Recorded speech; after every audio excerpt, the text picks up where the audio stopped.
Good morning. Welcome to the Salem Show, brought to you from the Washington County Community Foundation studios. As we are coming to the end of the school year, this is one of our final episodes, and we would like to thank you all for tuning in this year. Now, let's get into announcements. Free physicals for 6th through 12th grade students will be May 8th and 15th. Starting time is 5:30, and there's not a designated day to boys or girls, and it will be held in the Randy Johnson Fieldhouse. The Washington County Theater presents Cinderella, May 17th, 18th, and 19th. The biggest event of a high schooler's year is this Saturday, prom. Remember to stay safe, make smart choices as well. Let's go over to community happening with us. More than 1.7 million people will be diagnosed with cancer this year, according to the American Cancer Society.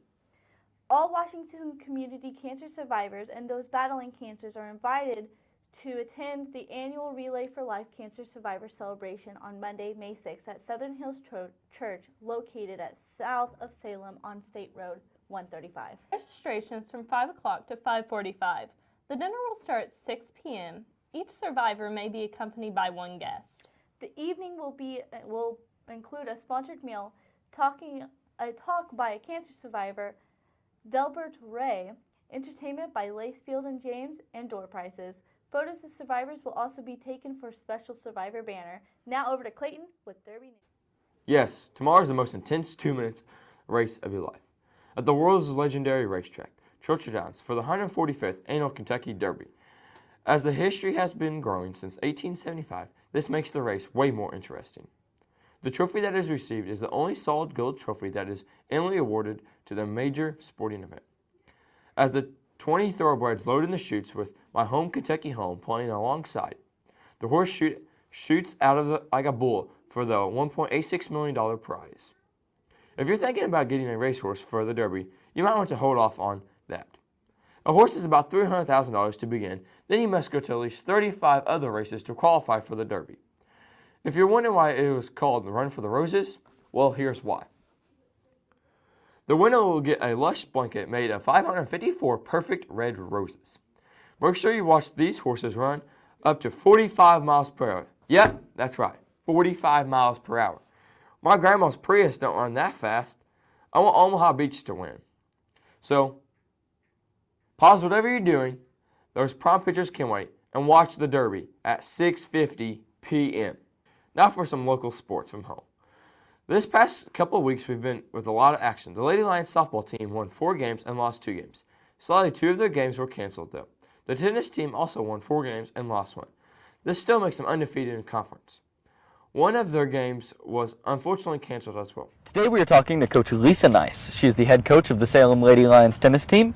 Thanks for meeting with me today, Coach. Hey, thanks for coming over. How are you today? I'm good. How about you? I'm doing pretty good. Good. I'm excited. Yeah. Your season is about at the halfway point, and you are currently sitting at 6-1 overall and 5-0 in conference. How do you think the season is going? It's going really good right now. We've got some serious competitors coming up. So we have Scottsburg, and we have North Harrison, Silver Creek, of course. But right now, I couldn't be more proud of the team. They've really dug in this year. They put in the time prior to the season, which is huge for tennis because obviously we don't have any indoor courts around here, so that means they have to travel to get into some clinics, and we have several girls that have done so, and it's really showing up on the courts right now. Glad to hear it. What are your expectations this season? Right now, our expectations are these. Just keep going. I mean, the conference record looks good. It's going to be tough. It's going to be tough against Scottsburg and Silver Creek, but I expect us to get several more wins as we go throughout the season. Okay. Who are your returning players? So we have Sammy Albertson at 1. We have Kennedy Abner at 3 singles. Reagan Wade Swift is in at 1 dubs, along with Marissa Collins. We're also on court with Natalie Baker and Allison Cobble in 2 dubs. Those are returning varsity players. Okay, cool. Have they made the impact that you're hoping for this season?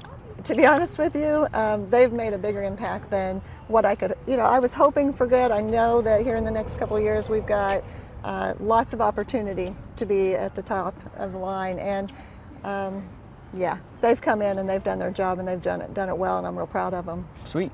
Talking about the top of the line teams, who are the top teams in the conference? Yeah, every year we face off with hate to say it, Silver Creek.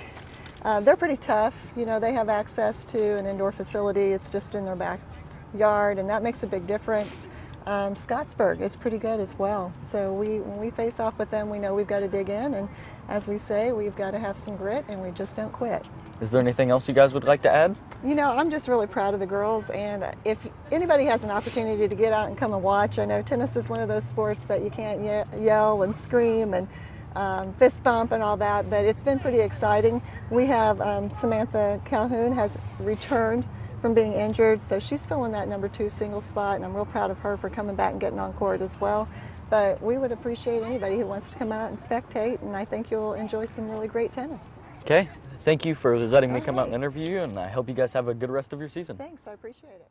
The baseball team won 3 games, lost 2, and 4 games were not played due to weather. Good luck to all of our athletes out there. Now let's go back to our anchors. Thanks for the sports update. I can't wait for the Derby. Are you a racehorse? Answer with yay or nay. That was an awful joke. Anyways, last week there were so many canceled events. Let's see if this week's weather will be any better. Thanks, you guys. This Saturday there will be showers with an 80% chance of rain, so it looks like our rainy prom weather is going to continue to be a tradition. Luckily, there will be a high of 68 and a low of 53. However, Sunday will be much nicer with partial clouds and a 20% chance of rain, and then a high of 74 and a low of 54. Now let's join Ethan for a bit more on the history of prom. Thanks, guys, and welcome to Real News, the only show that gives you the stories the media won't tell you. This week we'll be talking about prom, the event combining the mania of Black Friday and the social anxiety of high school. Prom season is in full swing, and you know what that means: long-form discussions of its origin. Prom was founded by Hubert H. Palm, a Ukrainian immigrant with a fascination with the quote-unquote American dancing. When he first moved to America in late 1912, Palm gained a job as a high school gym teacher. It was at this moment he decided to take his opportunity to set up a fun high school dance that he dubbed the Prom, with an R added to his name. And that's a story the media won't tell you. Now back to your anchors. So inspirational. You're exactly right. He inspired me to close the show today. Well, it was nice seeing you guys. Tune in next week for the final episode. I was gonna say that.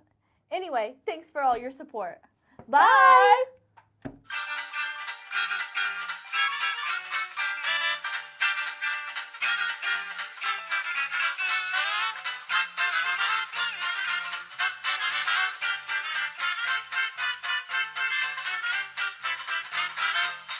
Don't say it.